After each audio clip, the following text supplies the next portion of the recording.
Welcome back to the channel, everyone. Today we take a look at Reformed Schoolgirls from Vinegar Syndrome from 1986.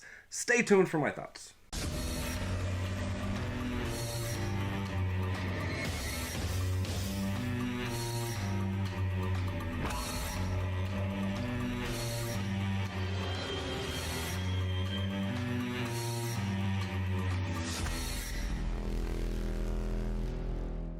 Alright guys, what is up? Welcome back to the channel. Yes, we are doing Reformed Schoolgirls from Vinegar Syndrome, 1986. Women in prison, women behind bars type movie. Let's take a look at the packaging to start off with this nice slipcover, as Vinegar Syndrome always comes through on these slips. Well, I say always, but sometimes the artwork's kind of hit and miss, but this one turned out pretty good. Here's the back as well. So young, so bad, so what? Being your tagline there. Here's your spine as well. And then for the case itself, you do have a couple artwork options on here as well. Put that one there. And then you're kind of one that looks like a softcore porn or something underneath, which doesn't really fit the movie as well, I don't think. Looks like Sybil Danning's there as like a dominatrix or something, and then her girls behind her. Doesn't really fit the movie that well. This is one I had not seen and didn't know really anything about, besides it was a kind of women in prison type film. Before I go any further, guys, if you would, take a second, hit that like, hit that subscribe, bell icon, all that good stuff if you haven't already, would be greatly appreciated. The description box is there as well as usual for all the external links to TikTok, Instagram, Twitter, all that good stuff. Yeah, so what is this movie about? We'll run through that real quick. You start out with kind of a backstory on the Jenny character, of how she got to this school. But that's the only character you really get any kind of backstory on until they're actually at the school. So she arrives at the school with a bunch of other women already there. And, they're all supposed to be like juvenile, which I would assume under 18, but most of these women look like they're in their 30s, maybe even 40. So I'm not really sure if that was their intent or if I'm just missing something here.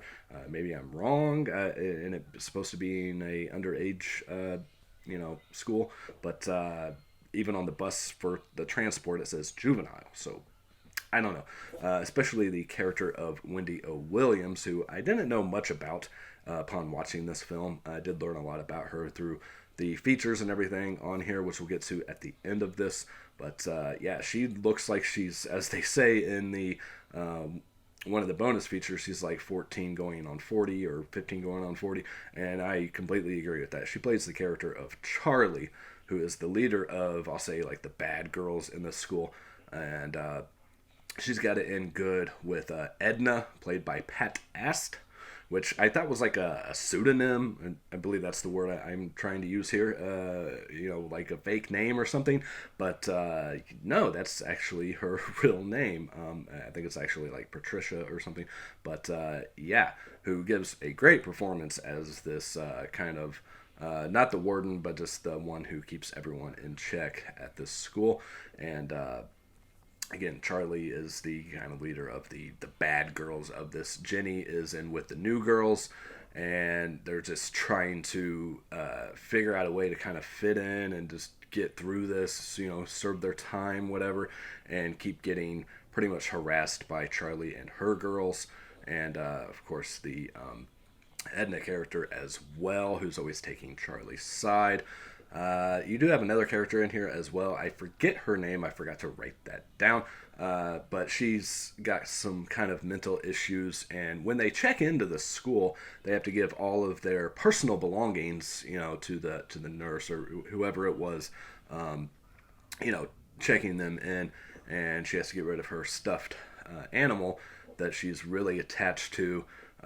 Which we find out later in the story, it was her brothers who had passed away, and it was really important to her, and she's really messed up from this thing that happened in her life previously. It does delve a little bit into that, which was kind of surprising, and that side story was pretty interesting, and yeah, you do get Sybil Danning in here as well as the warden, but we don't see her till like way later in the film, and she's not really a big part of the film, which was kind of disappointing. And yes, she is fully clothed and everything in this one, so no titillation or anything from her, which is fine. She still gave a pretty solid performance in this. They mainly cast her in this movie to put her on the box art back in the day to help sell this film. People see Sybil Danning, who was a major genre icon, even back then, and, push the sales, the rentals of this film. So going back to them giving all their personals, as they go in, when you walk into this room, where they're all bunked up and everything, where they all stay, they're all in lingerie and quality lingerie at that, and it's like, where did they get this from? They had to turn everything in.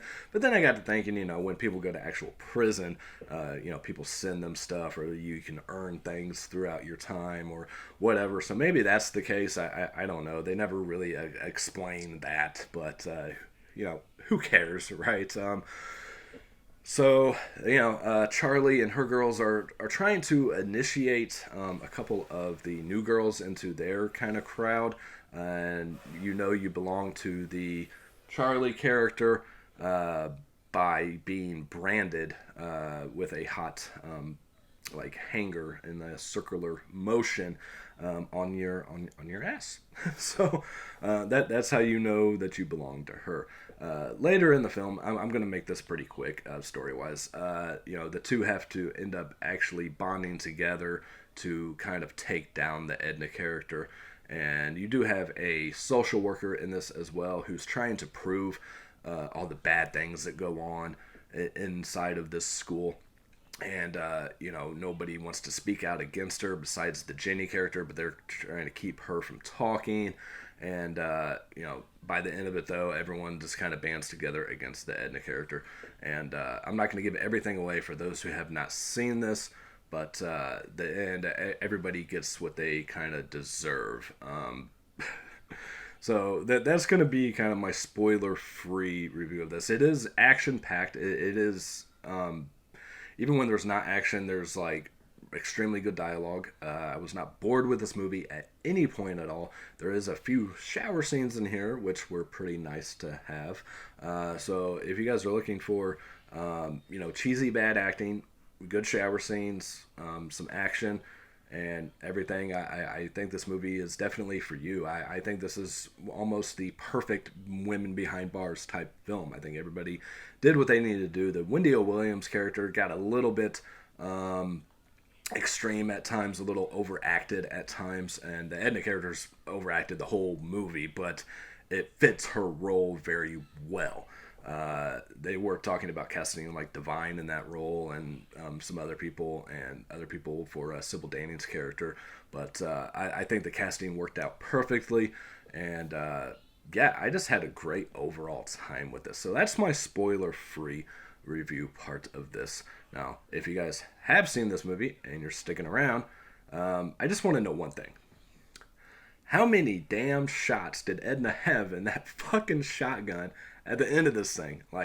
Wow, that is insane. It never once added shells or anything. It shows Wendy O. Williams' character running out of ammo at one point, but Edna just keeps going and going. And it was kind of like a cynical ending too. She's shooting and laughing, and you see her at one point kind of get scared, she's looking down and I don't know. And then it was just kind of a weird ending, but I think it's the ending that we needed. Wendy O. Williams did do all her own stunts in here. They talked to her and her boyfriend at the time and said, hey, this is what we're going to do. She's going to jump out of this bus. She's going to do it. No stunt person. All that, which is pretty freaking awesome.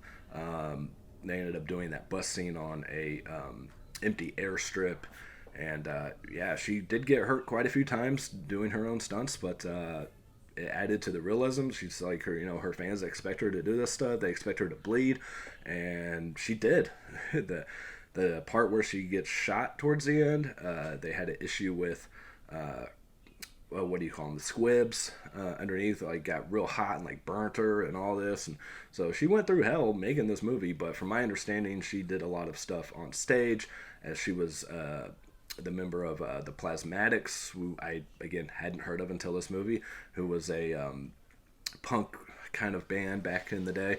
But I did, learn a lot about her past, her career, and everything, which was pretty interesting. Again, I highly recommend this one, guys. If you guys are fans of women in prison movies, I think you're really going to enjoy this one. Even if you're not, I think you'll enjoy this one. I'm not the biggest fan of those kind of movies, to be honest. I mean, yeah, every now and then you have your nudity and stuff, but that only goes so far. It gets kind of boring after a while. If you want that, there's other means for that. I mean, anyways, yeah, let's go on to the features. I'm trying to keep these reviews pretty short for you guys. I mean, I say grab this one, and if you guys are grabbing the flash sale stuff, I don't know when this video is going to go up, but or you guys do a halfway to Black Friday order or something, just add this to your cart on your next order, because this is a fantastic watch in my opinion. Again, from 1986, this runs 94 minutes. It's in the 185 aspect ratio. This is region free as well for all of you in Australia, UK, wherever you may reside. You guys can grab this as well. And features on here include So Young, So Bad, So What, an extended making of documentary featuring brand new interviews with the cast and crew, which runs about an hour, between 50 minutes and an hour. It's broken up into sections on here. A lot of talk with the director on here. You get his background and everything. And the director of this, the Tom DeSimone, or however you say it, he directed Savage Streets, Hell Night, Angel 3, Concrete Jungle. I mean, Savage Streets is awesome. Hell Night I love. And I didn't realize he was the director of this until afterwards. And yeah, I mean, being a fan of those two films, at least, I should have known in advance, had I done my research, that this was going to be pretty good. I mean, yeah, I say Savage Streets is just great, and I really enjoy Hell Night. But yeah, you get a lot of his background and everything. He kind of started out in like porn, and then went to this, and kind of went back to porn, and then. But you get a good history of his, background. They also talk about Wendy O. Williams' character and other actresses, which there's a few of the actresses in here. I don't remember exactly which ones or which movies they played in, but a couple of the girls did play in a couple of the Friday the 13th films. So if you guys are huge fans of the Friday the 13th franchise, you will probably recognize a couple of the girls in here as well. A very good, like I said, almost hour-long documentary on the film and people involved and everything. And just really enjoyed that feature. On here as well, you get Pat Asked Superstar, an interview with theatrical producer Ellen Eicher. Again, just kind of going over Pat Ast's career. I know she passed away pretty young. I believe it was diabetic related or something like that. But yeah, she was pretty larger than life character, and it was a nice little retrospective of her career and everything, and how she got this role. That runs 7 minutes and 34 seconds.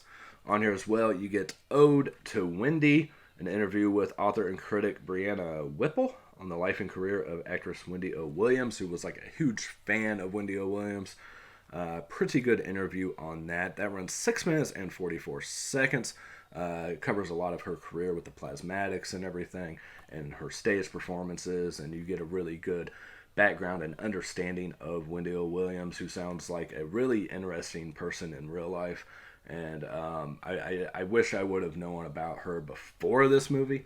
I know that helped sell this movie as well, because he had a lot of fans of the Plasmatics. And when this movie came out, of course, all the fans wanted to see this as well. Aside from that, you get video footage from the play Women Behind Bars, which is an hour and 12 minutes. I didn't watch much of that. The quality's pretty shitty, for lack of better words. And after watching all the other features, I was just pretty much done. I don't feel like I really needed to watch the play. It'd be different seeing it like in person, but the way it was recorded and everything, just I couldn't do it. I believe that's about it. You get an archival commentary track as well with writer-director Tom D. Simone, and a commentary track with queer film historian Elizabeth Perkel. Video footage from the play Women Behind Bars, which I think I just covered. Original trailers. This is newly scanned and restored in 2K from the 35mm Enter Positive. Of course, the reverse art, English subtitles, all that good stuff. But yeah, again, guys, I really recommend this one. This is one of the better Vinegar Syndrome titles that I've seen in a while, in my opinion, of course. If you don't like it, then my apologies. But I'm gonna give this a pretty high recommend for you guys. Yeah, and it like I said, the best thing about this one is it never got boring. And I wish there would have been a little bit more story on a couple of the girls, like why is Charlie the way she is. There was really no background on that Charlie character. Again, I did like the aspect of the one character who lost her brother, and kind of had some issues going on there. But yeah, you only get that opening scene of the Jenny character, some things going on and how she got to the school, but you don't know why anyone else is there. But you can only cram so much in like an hour and a half and keep it entertaining enough. And yeah, aside from some of the women looking like they're 40 years old and they're supposed to be 15, 16 years old, but that's pretty normal, especially back then. I mean, we even do it nowadays, casting 30-year-olds to play teenagers, but is what it is with that. All right, let me know if you guys have seen this movie down in the comment section, what you guys think of this.